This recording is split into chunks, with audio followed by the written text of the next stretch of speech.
Hey Ty, this is Scott Rappelé from The Advocate. Are you tired, or could you run for another couple hundred yards a day? And also, I'm sure you know by now you have the school record. What does it mean after the struggles y'all had with the running game set a mark like that today?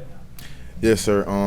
Coach, well, Coach Peace and the staff, they challenged us the last few weeks. They challenged us to go in and create a running game. And the O-line, man, they've been coming with it every day at practice, just busting their tails, doing extra work. I can't be more proud of them, and I just can't wait to do something for them. Yeah, Ty, sort of there in the fourth quarter, right before you broke the record, you're standing there in the middle of the field, waving your arms up in the air, about to seal the game. What's just going through your mind in that moment? Man, to finish the game, to win the game. That's all was on my mind at the time, and I didn't know how many yards I had to after the game, and I was just amazed at how good the line did.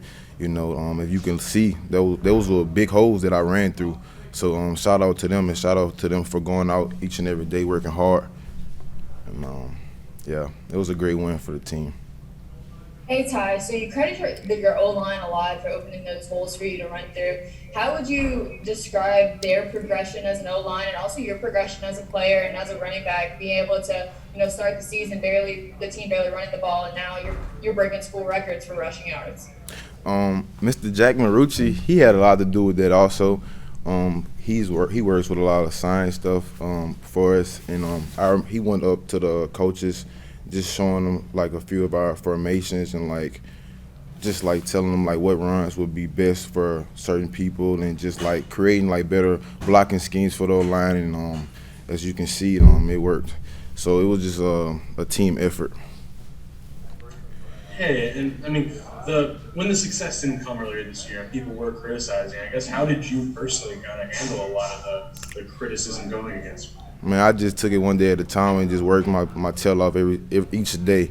That's all I could do, and just do the best for my team. And I believe in God, and I prayed to God before the game, and I had no idea He was going to allow me to do that. But I thank Him, and I thank Him for allowing us to come away with this W.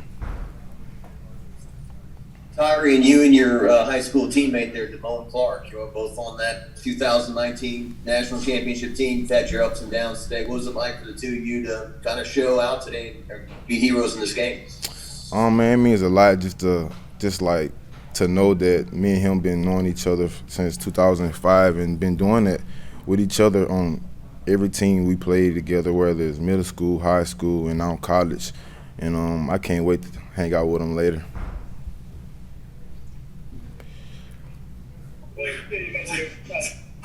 Man, I got a 18 here with me.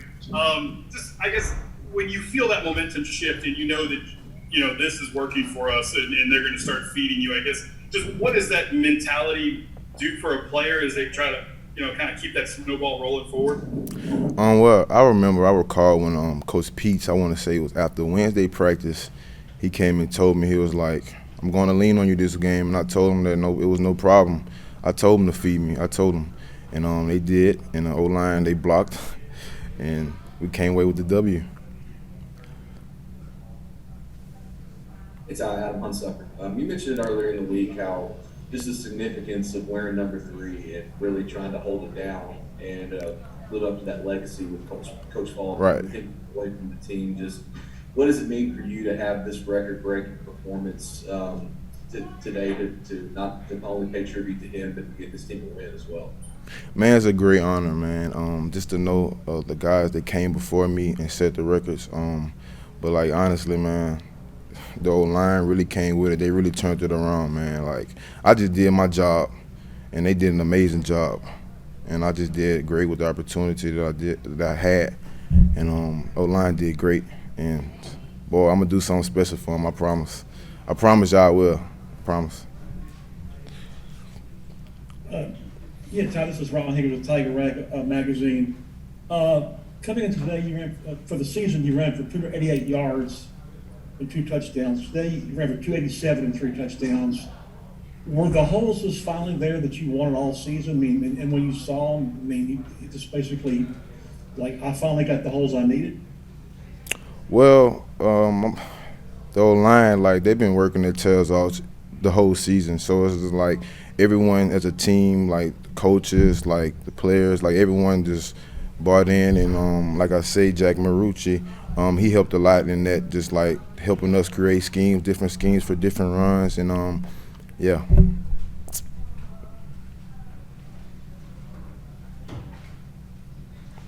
Ty, Leah from The Advocate. I apologize if you've been asked this before, but I noticed that your under eye says Brooke, and I was wondering what that means.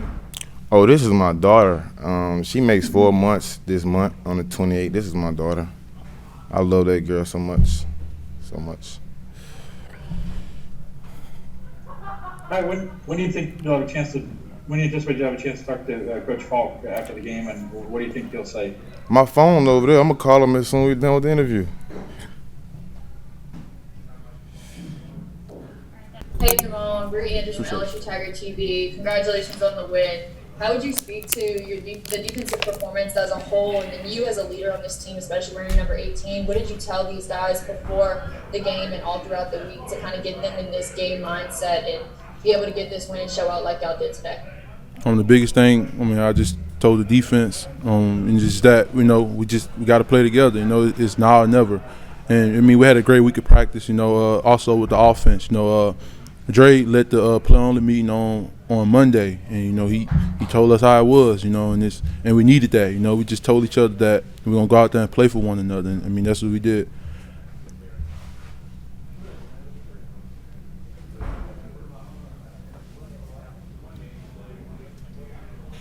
Wait, I can't hear you. Damone, if you can, the interception you made at the end, and at some point when you were younger, did you ever play wide receiver or tight end? Looked like you were right in stride to catch that thing. Well, nah. But at Southern Lab, I played a little tight end, but they used to put me in at a block, so.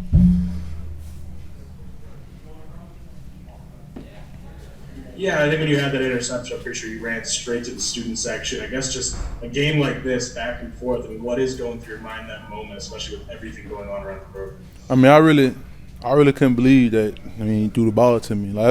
Of course, it's my first interception. But I just trusted what the coaches was telling me. We know that was a play that they was gonna come to, and I just ran stride for stride with them, and then turned around at the right minute, and the ball fell right in my hands.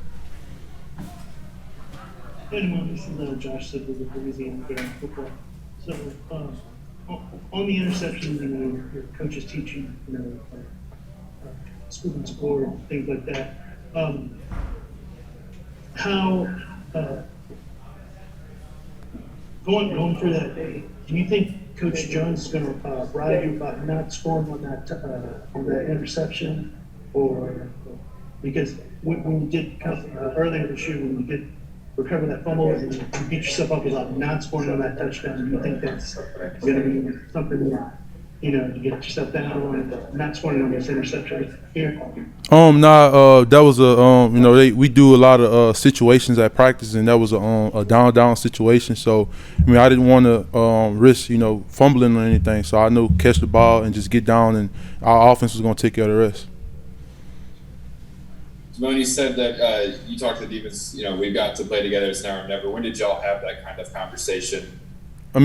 Before all week really, but before the game, we just, we came out on fire, and we just got to finish. The offense was clicking, we was clicking, and then, we kind of fell off, and on the side, we just, it was just those simple plays that kept hurting us. Our eyes in the wrong spot, and we just had to, keep our eyes on our people. But then, the offense had our back the whole game. I took my hat off to Max, the offense and the offensive coaches. Man, they like I said, they had our back, and we just, we had to go on the field and, and do our thing.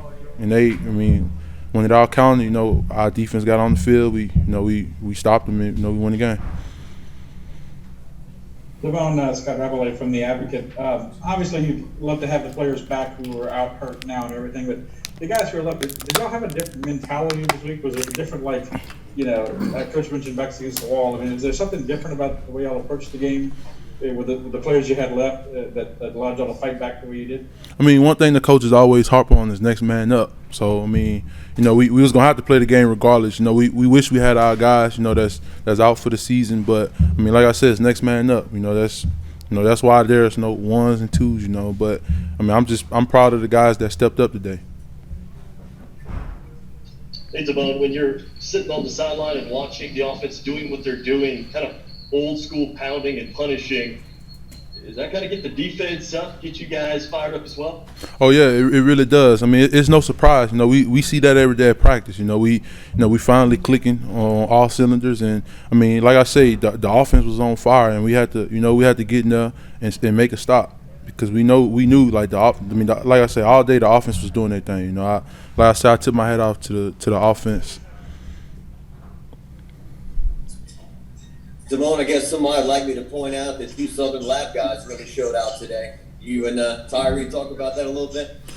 I mean, yeah, like you said, Southern Lab guys. But I mean, like I said, I've known Ty since I moved out here in 2005, since Hurricane Katrina. So I mean, like I say, every time he scored, you know, I walk up to him and I tell him I'm proud of him. And I mean, like I say, Southern Lab putting Southern Lab on the map.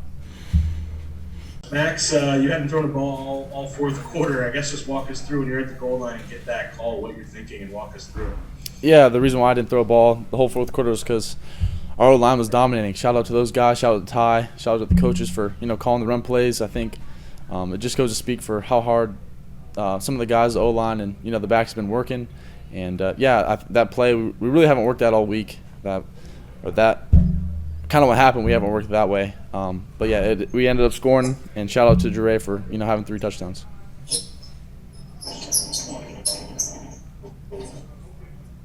Is it Jacques or? Hey Max. Okay. Hey Max. Y'all have sort of maintained as a group that you thought the offensive line was going to click. You thought the running game was going to show up. Have you seen sort of things over the last few weeks that indicated to you, okay, maybe this was going to be the week where you would really be able to sort of assert yourself in the running game like this? Yeah, I think even last week, I don't think we had 1 3-and-out the entire game last night. I think that goes to speak for them again. They're working really hard. Coach Davis is doing a good job of kind of getting in their grill and seeing how they tick. And I think they've done a great job of making holes for Ty, and Ty's done a great job of kind of finding them and shooting through them. And Max, so they mentioned on the broadcast today that Brad, or your dad, Brad, and Jake drive every LSU game. So it's a 9-hour drive. What is that kind of feeling like to know that they're up there and then make that trek every couple of weeks to come watch you play? Yeah, I love my family, and I'm so blessed that they're able to make that trip. And they play games. My brother has games on Friday night, and they'll drive halfway or they'll drive the full way, and they'll get here around 3 or 4 in the morning. I'm super appreciative of my family, and then they always support me and they support our team. And hey, Max, I know you just shouted out Jure, but he's kind of been a forgotten man, I guess, in this offense at times. Just talk about his performance today to have 3 touchdowns for you guys. Yeah, Jure's done a great job of preparing, and every week he's gotten better every single week. And we had a little talk before the game. He was just saying, let me get one in the end zone this week. I said, okay. But Coach Speeds did a great job of calling those plays, and he did a great job of getting open. And Max, some folks have questioned this team's fight or effort at different points during this season. A, do you think that's a fair criticism? And B, how do you feel like this team responded with fight and effort today? I think that's just kind of our motto now, is just fight, fight, and I think that's what our guys have done this week. We've kept silent, and we've kept our head down and just worked throughout the week, and it showed this Saturday. Max, kind of piggybacking off that question, how is the team that showed up today look so different than the team that was at Kentucky last week? I think just playing with fire. I think our guys came in with a great attitude. The fans helped. They were loud. They're loud for the defense on 3rd down. They were quiet for us to get our calls in. And it was just a great atmosphere this Saturday. And Max, Ava Graziano here for Tiger TV. How did you boost your confidence coming into this game, coming off the loss to Kentucky last weekend? I think our confidence has always stayed the same. I think we've always had a high level of confidence, and I think that our coaches instill that in us, and we have confidence in them to make the right calls. And I think it just goes hand in hand.